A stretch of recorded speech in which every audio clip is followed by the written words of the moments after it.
brands really have to think about how is it that we engage in the marketplace. In a couple weeks, I'm speaking with Wente from Wente Vineyards at the Direct Consumer Symposium in Monterey. And we're bringing like a masterclass to the table, which is really exciting. I think it was, 3 or 4 years ago. They had most of their consumers coming to the winery, and on their wine club list were baby boomers. And in just that short amount of time, they were able to completely flip the script, so that now their number one audience is millennials. Nice. How did they do that? Well, it was How did they do that? Yeah. We talked about it on the Business of Drinks podcast. We have an episode about Wente and how she did it. She really led the charge. But, a lot of it had to do with marketing and social media, as well as some overhauls at the winery. So, for example, they really focused on ramping up their programming in a more casual way. So like it used to be for the music events that they did, it would be a $300 ticket for a formal event with a sit down dinner.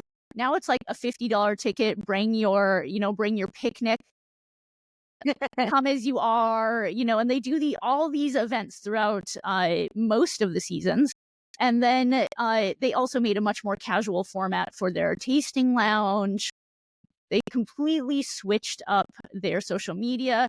So like the social media accounts used to look very staged and definitely focused on like vineyards and bottle shots. And like so much of the kind of advising that I help brands with is like, you just can't do that anymore. It needs to feel real and authentic and tell actual stories. Sure. So go to Wente's Instagram and TikTok and all of its channels now, and you see the girls who work at, who are the 5th generation leaders of that company, who are like in their 30s and 40s and have real families, doing like day in the life videos of themselves, like with their kids and like at the vineyard giving like a vintage report and, pouring wine and like making cocktails with friends, like wine cocktails with friends. Like, it seems like how many wine brands do we know that would be like, yeah, that's totally fine. Make some cocktails with our wine, right? Yeah. But like that's what younger audiences want. That's what they want. Exactly. Like, so all of these types of examples are just, it's like, it's not so hard. And it also doesn't have to be super expensive.